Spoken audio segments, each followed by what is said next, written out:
Rádio. Novelo. Tem um cartaz que eu já vi em várias manifestações sobre a crise climática que diz assim: Todo filme de desastre começa com um governo ignorando um cientista. Essa é a Nathalie Unterstel. E ela vai ser bem importante para a história que eu vou te contar hoje. Uma história que prova que esse negócio de cientista ignorado pelo governo não é só coisa de Hollywood. Acontece em Brasília também. Bom, claro que é exagero dizer que todo filme de desastre começa com o cientista sendo ignorado. Mas dá pra dizer que esse é um dispositivo de roteiro bem comum. Eu posso falar com propriedade sobre esse assunto, porque eu adoro filme de ficção científica. E pensando nesse personagem clássico do cientista que ninguém ouve, é claro que para aumentar o nível do drama, nos filmes o cientista normalmente aparece com o pepino meio em cima da hora, quando a reação dos governantes precisa ser muito rápida para evitar a tragédia. Tipo quando ele descobre um cometa desgovernado, que nem o do filme Não Olhe Pra Cima, sabe? Acho que foi o último blockbuster do gênero, não sei se você viu. We discovered a very large comet. Oh, good for you. It's headed directly towards Earth. This comet is what we call a planet killer. A presidente ali bobeou, resolveu dar ouvidos para um cara que queria ganhar dinheiro com o cometa. Aí já viu, né? Pensando bem, esse ponto também tem muita semelhança com a realidade.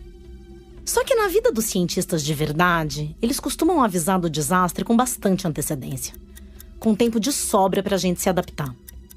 Agora, o pouco caso dos políticos com os alertas da ciência, essa parte é bem baseada em fatos reais. Eu sou Giovana Girardi e esse é o 5º episódio do Tempo Quente, um podcast original da Rádio Novelo.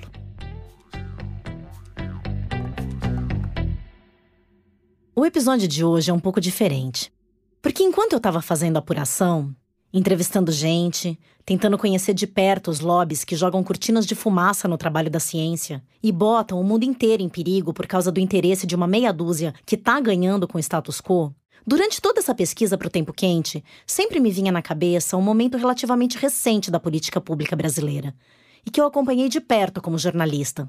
E confesso que chegou a me encher de esperança. Porque eu acho que é uma informação muito poderosa, realmente, assim. Essa, de novo, é a Nathalie Unterstel.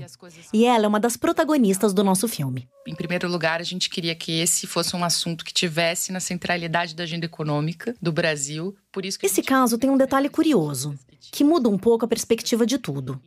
A Nathalie e os colegas dela foram chamados pelo governo para produzir um material de pesquisa sobre o problema. E mais do que só fazer a pesquisa, a ideia era propor alternativas, mudanças de percurso mesmo.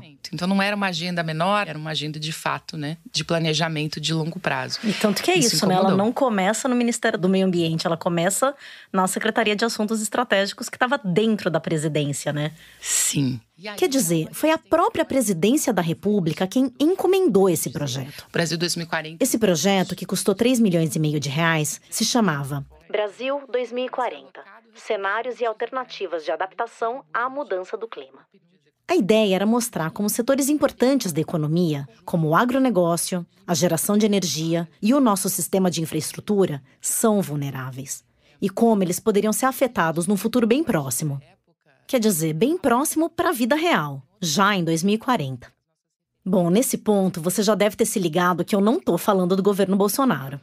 Porque pro Bolsonaro, o problema do clima nem existe. Então, para que se preocupar com ele, né? O nosso filme Catástrofe se passa no governo Dilma Rousseff. Sim, num passado não muito distante, o clima chegou a ser uma preocupação do governo federal. Mas só até esbarrar em planos bem mais importantes para o governo. A gente ficou sabendo que estaremos todos fora. Então, provavelmente, essa é a nossa última reunião dentro do governo. E aí, todo mundo já tava assim, tipo, meu Deus, como assim? Mas espera que eu tô contando essa história pelo clímax. E o filme nunca começa pelo apocalipse, né?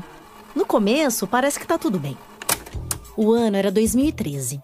O economista Sérgio Margulis, que é uma das maiores autoridades em economia e meio ambiente no Brasil, tinha acabado de se aposentar depois de 22 anos trabalhando no Banco Mundial.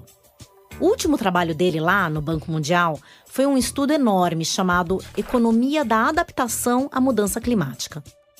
Esse projeto acendeu o interesse do Margulis sobre o tema da adaptação. E na volta ao Brasil, ele foi convidado para assumir o cargo de subsecretário de Desenvolvimento Sustentável dentro da Secretaria de Assuntos Estratégicos, que tinha um status de ministério. Então, ele topou adiar mais um pouco a aposentadoria. O primeiro mandato da Dilma já estava no 3º ano. O ministro, que na época era o Marcelo Neri, ele me chamou e eu disse: Marcelo, o que a gente vai estudar aqui nesses 2 anos que restam aqui desse governo é a adaptação climática. Eu expliquei para ele, conversamos, ele achou ótima ideia e a gente focou basicamente nesse estudo de adaptação. Assim nascia o Brasil 2040. O Margulis chamou a Nathalie Unterstel, que é especialista em políticas públicas sobre clima, para ajudar na coordenação do projeto.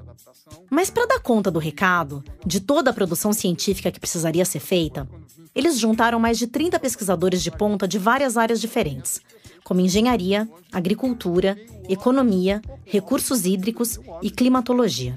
O pessoal do INPE, evidentemente, na questão climática, o pessoal da COP na área de energia, o pessoal da Embrapa, o Assad na área de agricultura, o pessoal da Universidade Federal do Ceará na parte de recursos hídricos, enfim, o pessoal de primeiríssimo, indiscutivelmente, não tenho a menor dúvida. Eu me lembro claramente que a nossa narrativa principal é que era imperativo para o Brasil se adaptar, porque se nós não fizéssemos, ninguém ia fazer por nós. Diferente de mitigação, que está todo mundo conectado, todo mundo precisa fazer, e se alguém fizer melhor ou antes ou mais rápido que você se beneficia. Deixa eu abrir um parêntese para explicar melhor isso aqui.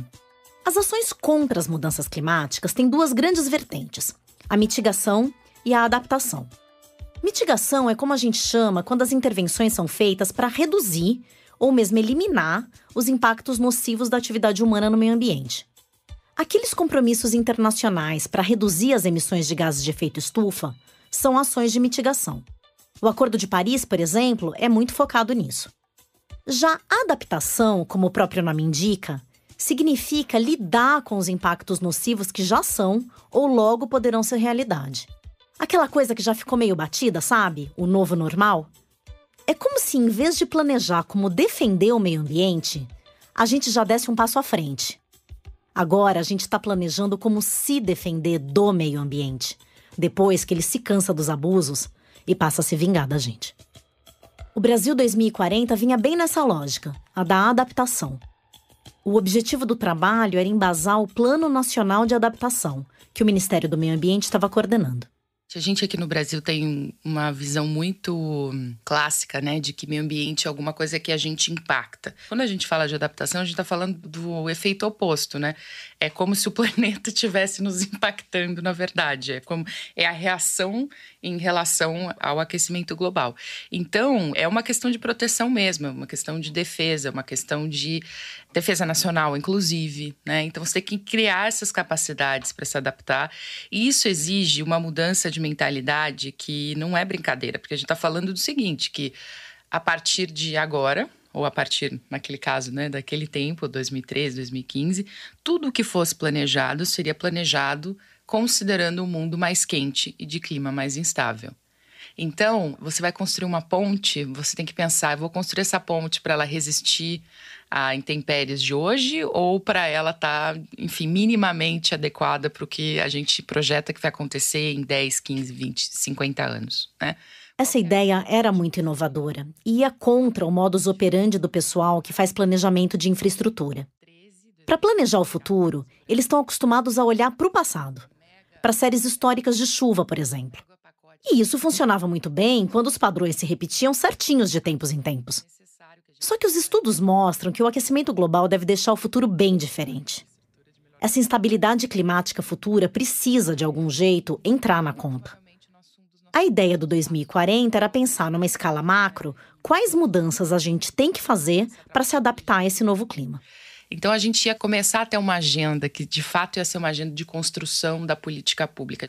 A intenção não era ficar só no alerta, era realmente fazer a função que o governo tem que fazer, que é essa de atuar sobre o problema, né?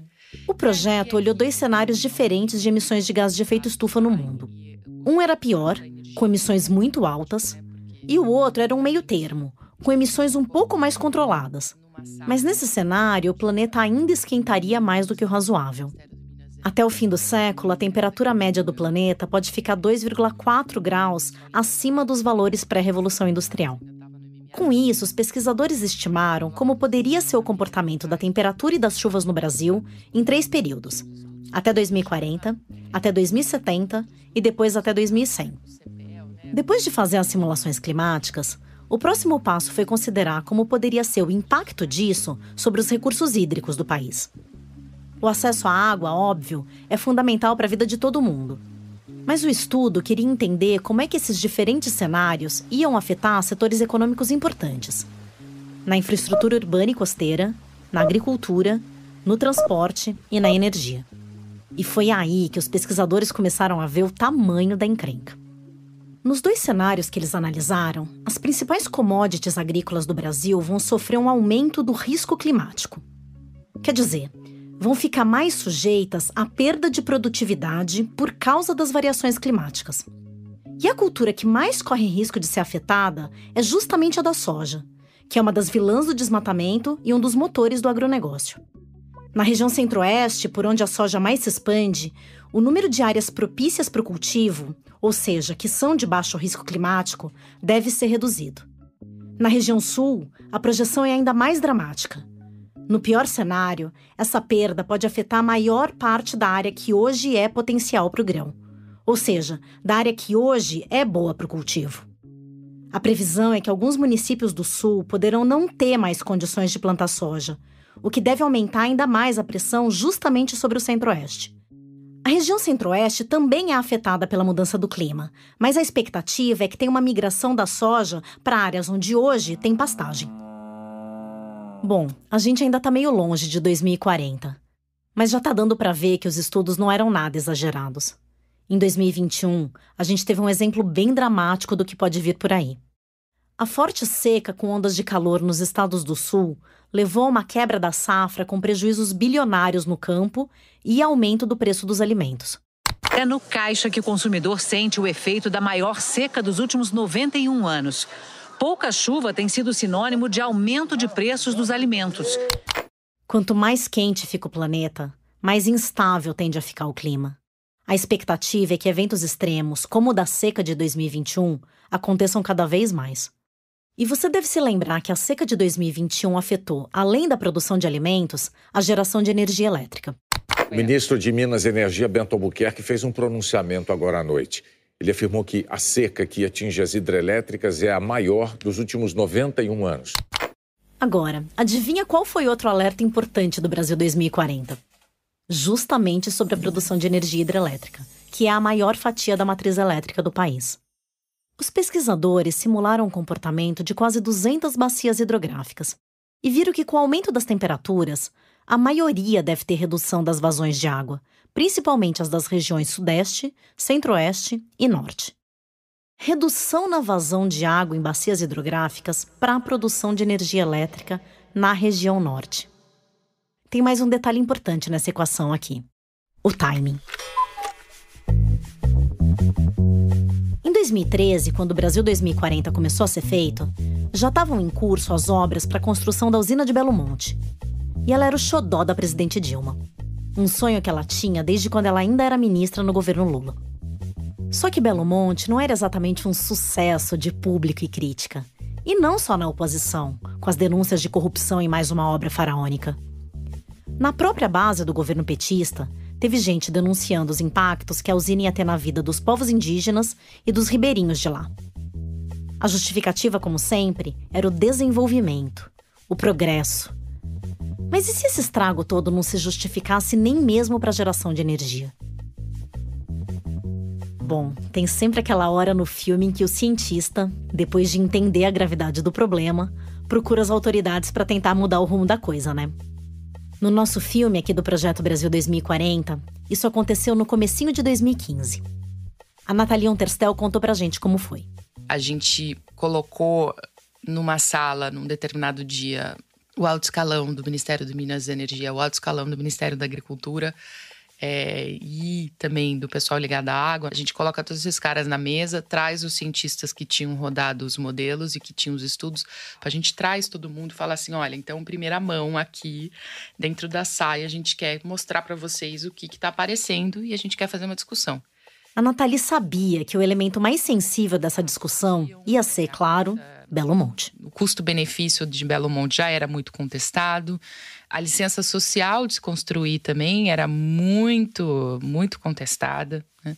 E aí, quando a gente traz esse outro elemento, que não era um elemento sobre Belo Monte, mas Belo Monte, obviamente, se destacava porque ela ia perder no mínimo 20% da sua capacidade de produção hidrelétrica. No mínimo 20%. Quer dizer, essa era a previsão mais otimista daqueles cenários de mudança climática. Até 2040, a vazão do rio Xingu, no ponto onde fica a usina, poderia cair até 55%. Obviamente, né, assim, dava um recado muito claro de que estamos fazendo a coisa errada, né? E era a prioridade máxima do governo naquela época. Sim, estavam mexendo justamente com a menina dos olhos do governo. Mais do que isso. Os dados mostravam que outros locais onde se queria fazer mais uma série de hidrelétricas, como no Rio Tapajós, também não iam ter vazão, tal qual se esperava. Vale lembrar que quando o Sérgio Margulis deu o pontapé inicial no Brasil 2040, o país estava entrando em ebulição. Os protestos de rua que começaram contra o aumento das passagens de ônibus já tinham mudado de alvo para o governo federal. O país, que só 4 anos antes tinha merecido uma capa da revista The Economist com o Cristo Redentor decolando, naquela altura já estava sendo retratado com o Cristo Foguete caindo, desgovernado. E no começo de 2015, quando os resultados do projeto começaram a ser apresentados, a situação política do país estava ainda pior, com as manifestações para impeachment de Dilma a todo vapor. Até por isso, o governo federal não ia abrir mão de uma agenda desenvolvimentista, do Brasil grande.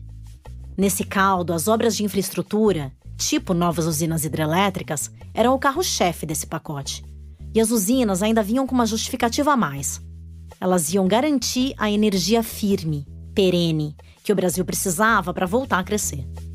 Só que o projeto Brasil 2040 estava ali justamente dizendo que essa matriz perigava não ser mais tão perene assim. Quer dizer, que a situação de um rio, de uma barragem, poderia mudar completamente com um planeta mais quente. Só que a turma que estava acostumada a fazer o planejamento energético de olho no passado não estava a fim de aceitar que o futuro não é mais como era antigamente. O pessoal que é do planejamento hidrelétrico, né, de muito tempo, os barrageiros, como são chamados, eles falaram, a gente tem séries históricas aqui, muito consistentes, não tem problema, a gente não... Os cientistas não estavam alertando sobre um cometa vindo em direção à Terra, mas era um belo de um abalo sísmico no jeito de ver o mundo. Não, mas as projeções históricas... Escuta, professor, doutor, a gente está falando que as projeções históricas não valem mais, estão mudando. Isso chama-se mudança do clima. Então, o que é historicamente um padrão não vale mais. O padrão está mudando, as coisas vão mudar. O cara... Enfim, velha guarda, enfim... Aí... O Margulis, a Nathalie e o resto da equipe sabiam que essa não ia ser uma conversa fácil. Eles estavam preparados para isso. O espanto, na verdade, veio da reação de um outro grande defensor das hidrelétricas. Então, me lembro do secretário mais poderoso do Ministério de Minas e Energia que estava lá com a gente, em que depois que se apresenta tudo, ele vira e fala, isso muda tudo. A gente tem que levar isso para o Conselho Nacional de Política Energética.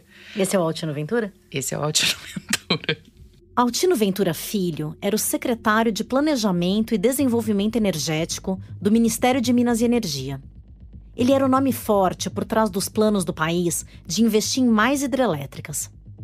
Ouvir da própria boca do Altino Ventura que o resultado dos estudos mudava tudo, fez o queixo de todo mundo cair. O Margulis fez registros do encontro e me passou a transcrição da fala do Altino.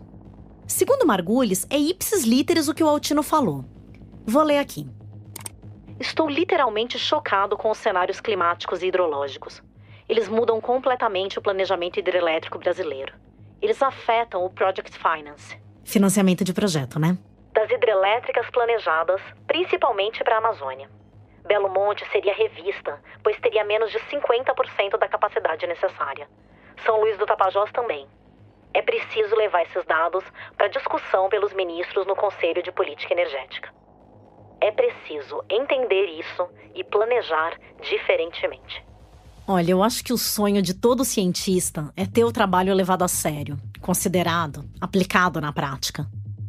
Imagina, era como se no filme Não Olhe Pra Cima, a presidente falasse pro personagem do Leonardo DiCaprio: caramba, isso é muito sério, vamos fazer alguma coisa. Tem uma coisa que é admitir publicamente que aquilo ali teria impacto. Eu acho que isso foi excepcional. Quando vem de uma figura que era super polêmica, né? O Altino era conhecido por não gostar de renováveis modernas. De novo, vale a gente lembrar do contexto histórico aqui. No começo de 2015, quando foi feita essa reunião em que o Altino estava presente, o Brasil ainda estava lidando com uma crise hídrica severa que tinha chegado ao auge em 2014. Várias regiões foram afetadas pela seca, mas quem ganhou mais espaço nos jornais foi, como sempre, o Sudeste. Com a falta de chuva no estado de São Paulo, o nível do sistema Cantareira, que abastece cerca de 6,5 milhões de pessoas, segue baixando. O volume corresponde ao que resta da primeira parte do volume morto. O volume morto do Cantareira ainda estava ecoando na cabeça de todo mundo. O cenário energético e de abastecimento de água de todo o país estava para lá de complicado. Mas o governo insistia que a melhor saída era investir em mais hidrelétricas. E o plano do governo de expansão do Parque Hidrelétrico Brasileiro estava todo centrado na Amazônia. Então, ouvir previsões nada otimistas para Belo Monte e para outras possíveis usinas hidrelétricas não deve ter sido muito confortável para Altino Ventura. Acontece que nada daquilo era exatamente novidade para ele. E teve alguém que ficou pé da vida quando viu aquela surpresa toda do Altino. Quando o secretário comentou que estava surpreso com os resultados que a gente está apresentando, aí eu falei, né, educadamente, que na verdade quem está surpreso é eu. Esse é o Roberto Scheffer. Ele era o coordenador de energia do Projeto Brasil 2040.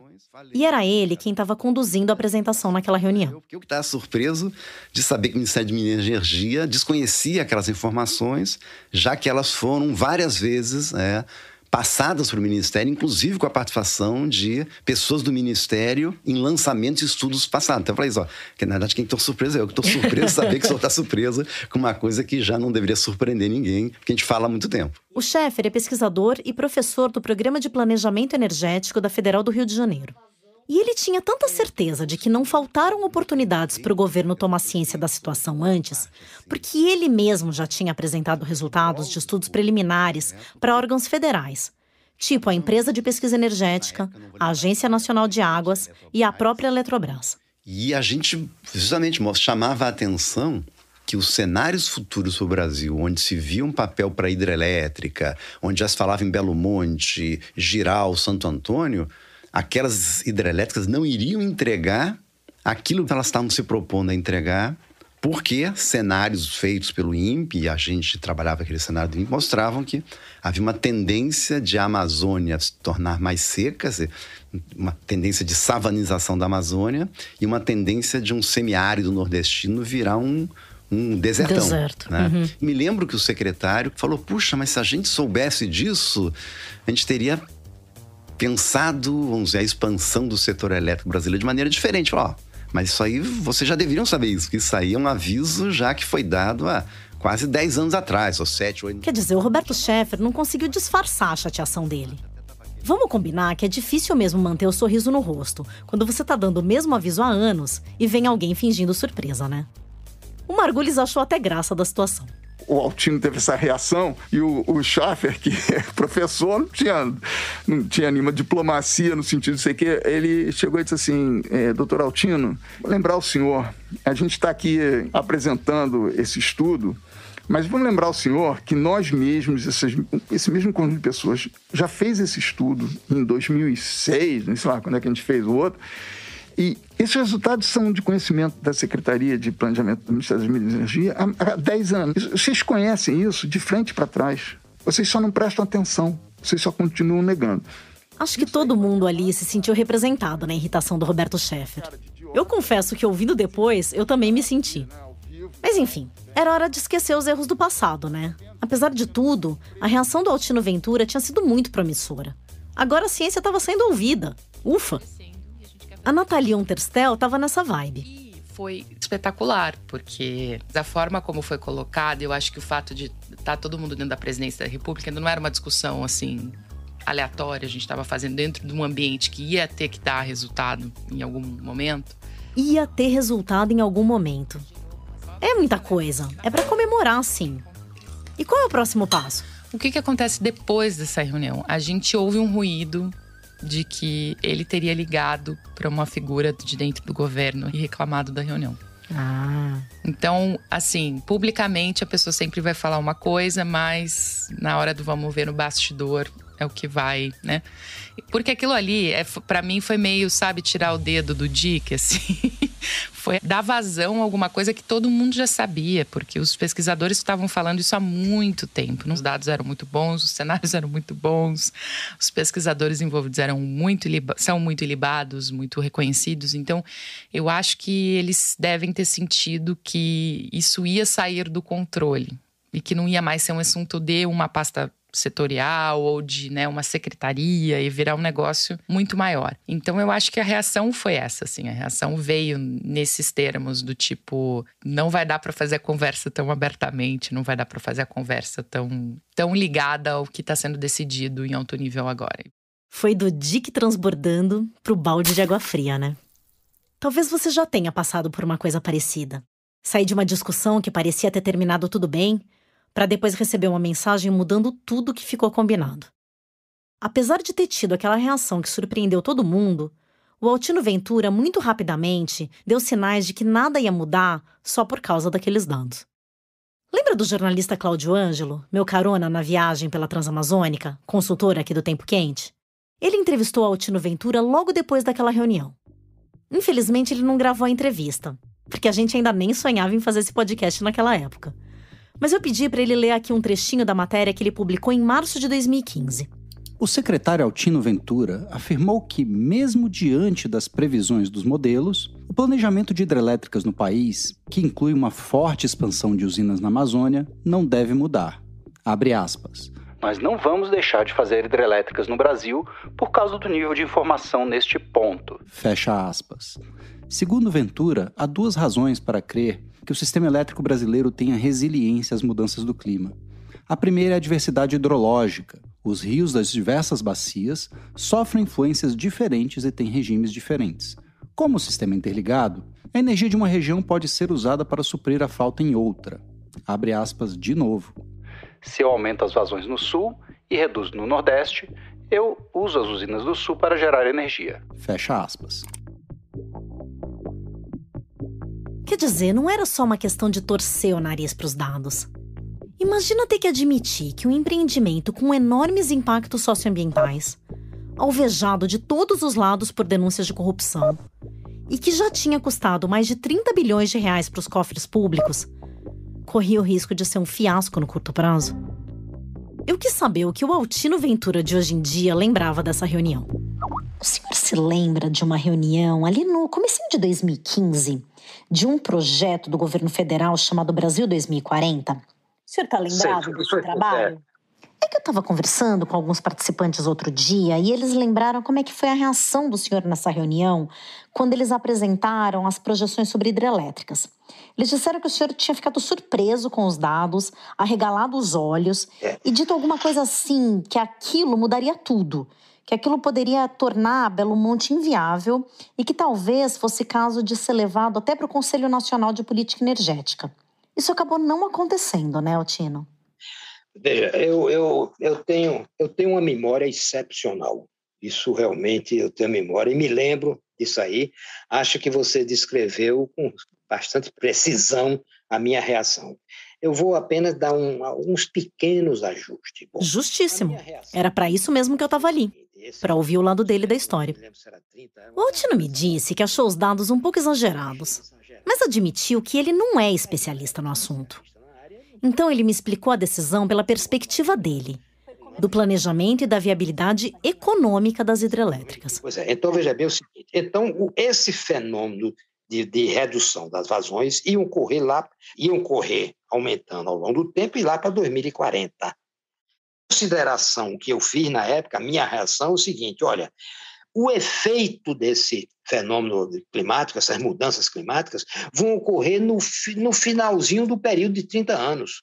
Traduzindo, o raciocínio do Altino era o seguinte. A gente está falando de 2040, né? Eles estavam em 2015, faltavam 25 anos. Arredondando, 30. E isso era mais ou menos o tempo que eles tinham previsto para recuperar o investimento nas hidrelétricas. Pô, maravilha então, né? Não vejo por que a gente mudar a Belo Monte, porque Belo Monte vai se pagando logo nos primeiros anos. Quer dizer, a minha reação é o seguinte: o fenômeno existia, nós tínhamos que considerar, tínhamos que debater isto, mas os elementos ainda não eram suficientes para nós deixarmos de fazer as hidrelétricas. Eu tenho um amigo que sempre diz: problemas posteriores serão resolvidos posteriormente. É um baita de um conselho para uma pessoa ansiosa como eu. Mas espera lá.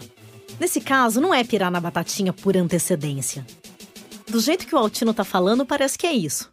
Tá tudo normal até 2040 e aí, pimba, reduz a vazão das barragens. Já tô imaginando a cena. Na virada do ano de 2039 para 2040, alguém botando a mão na torneira da vazão de água de Belo Monte. Atenção, pessoal! A energia vai diminuir em 5, 4, 3, 2... Não é assim que a banda toca, né? Tem uma coisa que é clássica de ciência do clima. Aliás, duas coisas. A primeira é que as modelagens climáticas, justamente por serem uma projeção futura, carregam um tanto de incertezas. E a segunda, pensando que não tem como fugir de alguma imprecisão, é que em praticamente todos os casos, os cientistas tendem a ser mais conservadores nas projeções. O que eu quero dizer com isso é que tinha chance de o futuro ser ainda pior do que na projeção e antes de 2040. Bom, eu vou falar mais disso no próximo episódio. Mas o ponto é que entra ano, sai ano, e Belo Monte não consegue alcançar a capacidade de geração de energia prevista. Ou seja, nem precisou chegar em 2040 para ficar evidente que a usina era uma furada. Veja, nós desistimos da hidrelétrica, teríamos que fazer alguma coisa no lugar. Na minha opinião, a alternativa seria pior. Nós estaríamos hoje com um programa térmico de grande porte, queimando combustíveis fósseis. O Altino levantou um ponto que faz sentido. Claro que as hidrelétricas são uma fonte de energia limpa fundamental para o país.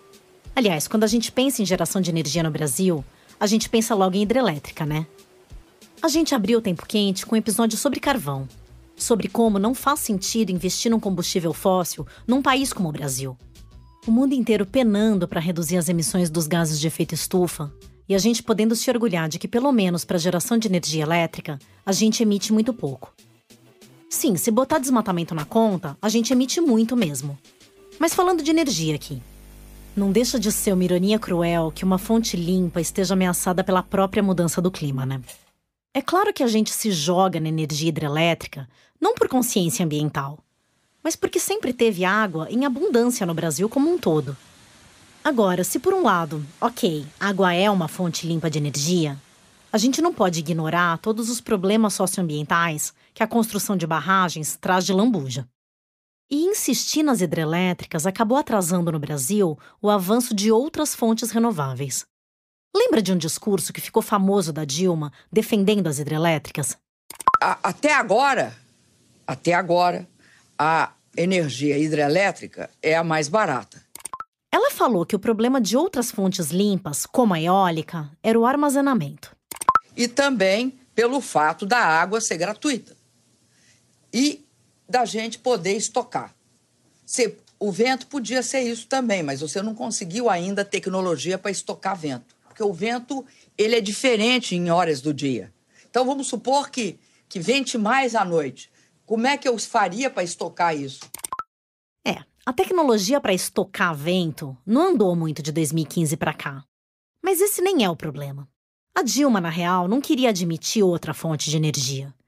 Porque muitos especialistas vão dizer que as hidrelétricas, ao serem poupadas quando se tem bastante eólica e solar funcionando, vão exercer exatamente esse papel de armazenamento.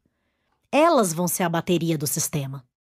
Só que o país ainda não avançou tanto nessas outras renováveis quanto poderia, e os reservatórios, bem, eles não esperaram chegar até 2040 para baixar. Por vias tortas, o temor do Altino acabou se concretizando. O Brasil já vem acionando muito mais as termoelétricas, como eu tinha comentado aqui no primeiro episódio. Em 2021, por causa da crise hídrica, essas fontes representaram 21% da energia elétrica gerada no país. Para ter um termo de comparação, em 2019, essa participação tinha sido de 13%. Bom, mas voltando para 2015. Naquela época da reunião do fim do mundo, quando a equipe do Brasil 2040 apresentou alguns resultados das pesquisas pro Altino Ventura e outros membros do governo, bem naquela época, a presidente Dilma estava fazendo uma reforma ministerial. E uma das trocas que ela fez foi justamente no comando da Secretaria de Assuntos Estratégicos.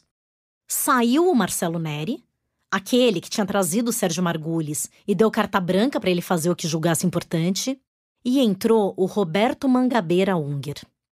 O Mangabeira Unger é filósofo, professor de Harvard e ficou famoso por ser o guru político do Ciro Gomes e do Caetano Veloso. Na verdade, era um retorno do Mangabeira, porque ele já tinha ocupado a mesma cadeira durante o governo Lula. Aqui, de novo, a Nathalie Unterstell. Não sei, até hoje não entendo as razões, como isso se deu, se foi da noite para o dia mesmo, se foi alguma coisa planejada. Mas o fato é que, semanas depois dessa reunião, troca-se o ministro, entra a Mangabeira Unger, e aí começa uma dinâmica de engavetamento de tudo que tinha sido feito. Começam a sair matérias na mídia, na imprensa marrom, falando que o Mangabeira tinha freado o ímpeto dos aquecimentistas. Aquecimentistas. Chamaram a gente de aquecimentistas. A Nathalie e o Sérgio Margulis me contaram que eles tentaram conversar com a nova chefia. Eles se ofereceram para explicar o projeto Brasil 2040, para mostrar o que eles já tinham feito, como estavam as relações com os outros ministérios, mas a coisa estava emperrada. Só que bem nessa época estava acontecendo uma outra coisa muito importante na vida da Nathalie. Ela estava com o casamento marcado. Eu fui casar dia 7 de março, eu casei em Fernando de Noronha, muito chique. E existe um negócio que, quando você está no governo, chama licença casamento, licença matrimônio. Tem lá 7 dias que você pode tirar quando você casa para isso. E muito bem, eu fui casar e desliguei o telefone. Falei, eu não quero saber, etc e tal. E tinha um detalhe. Eu ia voltar no dia que o meu chefe ia sair de férias. Então, basicamente, eu era a diretora, o Margulis era o secretário. Então, a gente ia trocar. Eu voltava do casamento, ele saía de férias. Eu voltei, eu tava no aeroporto, eu recebi uma ligação. E aí, o Margulis me fala, Nathalie, é o seguinte, cortaram a cabeça de todo mundo que podia ser cortada, inclusive a minha, só que eu tô de férias, então eu nem sei como é que faz. Se eu mesmo estou me demitindo, quem que vai assinar o papel, não entendi. E quando você chegar amanhã lá, muito provavelmente vai acontecer isso com você. Então, né, assim, só tô te alertando, não tem o que a gente possa fazer, tá dado. A gente, enfim, e desligamos o telefone.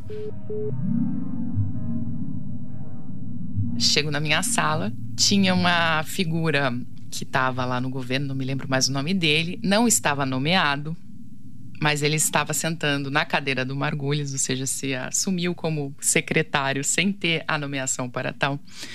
Essa figura grita do corredor para mim, Nathalie, eu preciso falar com você. Você nem o conhecia? Bem, né? Eu sabia quem era, assim, de vista, mas nunca tinha tinha tido uma interação uma vez na vida. Não me lembro o nome, realmente. Então, e essa figura, eu falo, bom, né? Essa figura era o Alberto Lourenço, que ia assumir o cargo de subsecretário de Desenvolvimento Sustentável, que era do Margulis.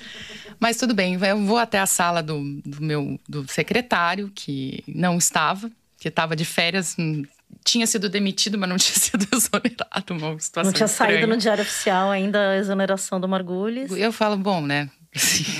Oi. E aí eu sento na frente dessa figura que estava ali sentada como secretário, de novo, sem nomeação, e ele fala, vejo aqui que você não estava aqui semana passada. Eu falei, sim, eu estava casando. Mas você não poderia ter saído, porque... Eu falei, meu Deus, que constrangimento. Aqui tem que explicar para um servidor público que eu posso casar. Aí ele falou, não, mas não é por isso que eu te chamei aqui. Na verdade, eu te chamei aqui para te exonerar. Não porque você não faça seu trabalho, porque eu sei muito bem que você é muito competente, não sei o quê. Mas a gente não vai dar continuidade a esses estudos e a esse programa, então. Pois é. O cara mandou uma versão corporativa daquela conversa clássica de fim de namoro. Não é você, sou eu. Aí eu virei e falei, olha, se vocês querem descontinuar os estudos, eu realmente lamento, porque acho que tem uma contribuição grande a ser dada ainda nesse assunto, mas para eu ser exonerado, eu preciso ser exonerado, então, pela pessoa que está nomeada para fazer isso. Enquanto isso não acontecer, eu estou como secretária substituta aqui, já que o meu chefe está de férias, enquanto não for exonerado. Uau! E a cara dele? Foi muito mais emocionante que isso, porque na hora você tá com raiva, você fala, tipo, quem é você? Foi basicamente assim, quem é você pra me dizer que, assim, pra me dar voz de exoneração nessa altura do campeonato, entendeu? E falei muito obrigada, tchau. A postura das pessoas aí assim, realmente é sem comentários, né? Uma postura assim, uma arrogância, de uma prepotência total, completa, absoluta, uma falta de sensibilidade, falta de caráter, eu chamo isso, porque você está lidando com o serviço público, você não está lidando com a sua casa que você está alugando e não tem que dar satisfação. Não, você está lidando com o serviço público, com o dinheiro público, com coisas que envolvem conhecimento, que envolvem informação, que envolvem recursos, né, alocados para fazer um trabalho. E você descartar isso, peraí, não é assim, meu amigo, você... Tudo Eles bem. não chegaram a dar uma justificativa, né? Nada, mas não quiseram sentar para conversar. Assim, é nesse nível, da arrogância, uma prepotência. E a gente, eu falei assim, mandei, tem e-mail para eles, só, estamos aqui às ordens, quando quiser falar. Nada, não quiseram falar, depois eu recebi o... Isso não tem a menor importância, isso é um assunto que não tem relevância nenhuma aqui na nova SAI. SAI é a Secretaria de Assuntos Estratégicos. Eu tentei entrevistar o Mangabeira ao longo da apuração desse episódio, mas não recebi uma resposta muito mais amigável da que a Nathalie e o Margulis tiveram. Vou ler aqui o e-mail. Abre aspas. Senhora Giovana Girardi, não tenho qualquer relação com esse tema. Nunca ouvi falar em Projeto Brasil 2040, nem durante os 2 anos em que fui ministro-chefe da Secretaria de Assuntos Estratégicos, junho de 2007 a junho de 2009, no governo Lula, nem durante os poucos meses em que ocupei o mesmo cargo no governo Dilma. Nunca ouvi falar em Projeto Brasil 2040. Que esquisito. Eu respondi agradecendo o retorno dele, tentei explicar melhor do que eu estava falando para ver se ele se lembrava. O tempo todo eu estava pedindo uma entrevista, claro, para eu poder gravar e usar no podcast. Mas ele confundiu as estações. Vou ler aqui a resposta. Abre aspas de novo. Tenho vaga lembrança dessa situação. Ocorre que meu acerto com o presidente Lula foi começar com a equipe totalmente nova e minha. A SAI não ministerial, anterior à minha entrada, era um amontoado acidental. Ninguém, absolutamente ninguém, ficou do grupo anterior, da pré-SAI, a não ser em cargos inferiores, meramente administrativos. Não conheço o pessoal que você menciona. Se não me engano, fizeram onda na imprensa na época quando mandei todo mundo embora e talvez ainda estejam fazendo. E estava certíssimo. Eita, não é do governo Lula que eu tô falando. Já era a época da Dilma. Respirei. Insisti mais uma vez, mas ele parou de me responder. Aliás, eu tentei também ouvir a própria Dilma sobre essa história, mas ela também não topou me dar entrevista. Tentei achar na cobertura da imprensa na época alguma justificativa que o Mangabeira Unger tivesse dado para enterrar o projeto, mas era tudo muito vago. Como não podia deixar de ser, a repercussão da exoneração da equipe foi bem negativa. O Brasil 2040 era aberto ao público. Os resultados eram compartilhados no site do projeto. Não era como se fosse um segredo de Estado. Tudo isso aconteceu só 9 meses antes da Conferência do Clima da ONU, que ia definir o Acordo de Paris, que é um pacto para conter o aquecimento global, assinado por 196 países. Toda a agenda ambiental de 2015 era pautada em torno dessa conferência. Cada país estava calculando quais cartas podia botar na mesa na cúpula. Quer dizer, quanto poderia se comprometer em termos de redução das próprias emissões de gases de efeito estufa. Claro que não era um bom sinal demitir a equipe que estava traçando caminhos para adaptar a economia brasileira às mudanças climáticas, né? A política ambiental do governo Dilma já vinha sendo criticada. E o encerramento do Projeto Brasil 2040 deixava bem claro que o governo brasileiro estava jogando a emergência climática para escanteio. Então, essa é a primeira vez que eu conto o que aconteceu na época da demissão. E aí, quando os jornalistas, né, começam a dar os dados, que eu acho que foi fundamental, porque daí não era uma coisa assim, fulanos foram exonerados. Era assim, fulanos foram exonerados porque os dados são muito fortes, né, e porque não se quer dar consequência para isso. Aí o negócio começa a ficar muito estranho, porque essa figura que foi quem nos exonerou, fez essa palhaçada, que foi a forma como ele fez, começa a reagir às matérias nos jornais. Então, por exemplo, sai uma coluna de opinião do Marcelo Leite na Folha dizendo o que tinha acontecido. E essa figura em nome lá do Mangabeira faz uma resposta dizendo que nada disso era verdade, que eles iam continuar. E aí o próprio Marcelo Leite responde pela Folha, dizendo: o tempo dirá. E o tempo disse. O que o tempo disse é que o projeto, de fato, foi enterrado.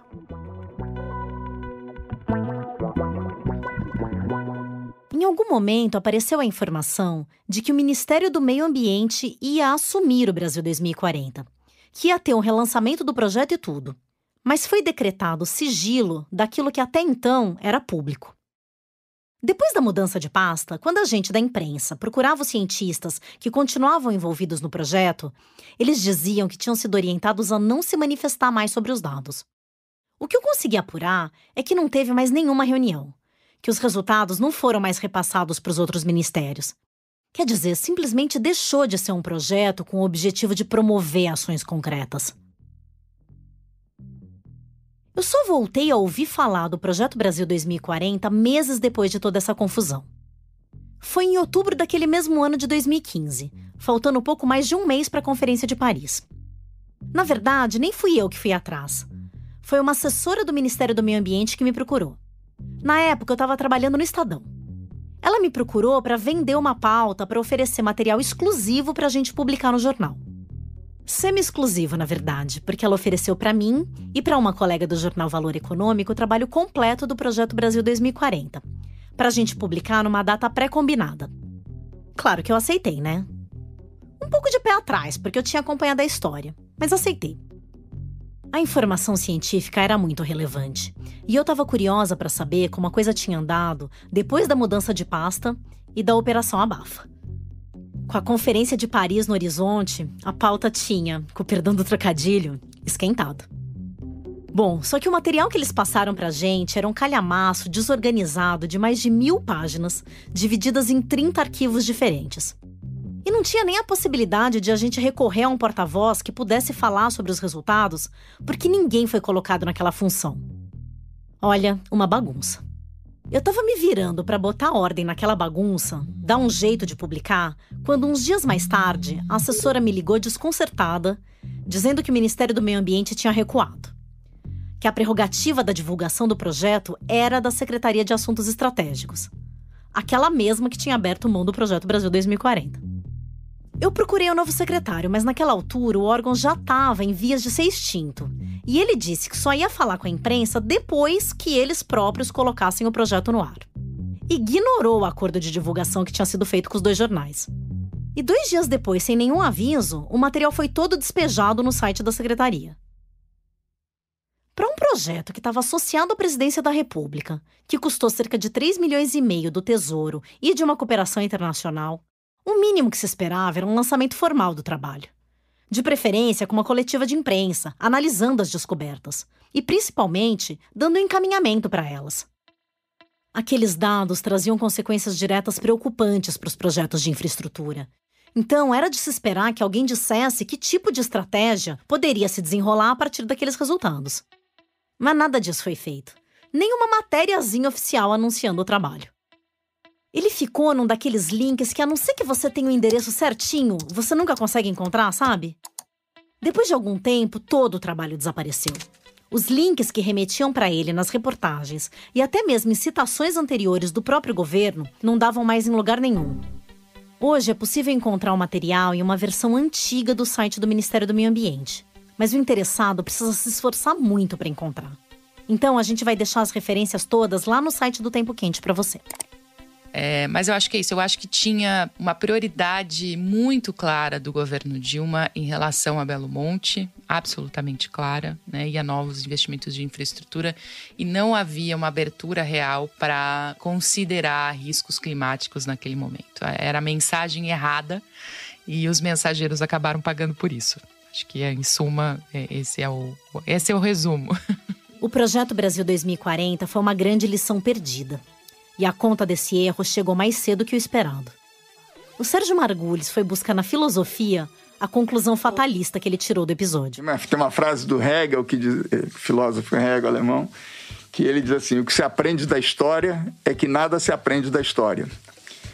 Então é isso, passa tempo, passa dia, passa ano e, infelizmente, a gente é movido por catástrofes, né? Precisa ter um grande impacto para as pessoas se tocarem.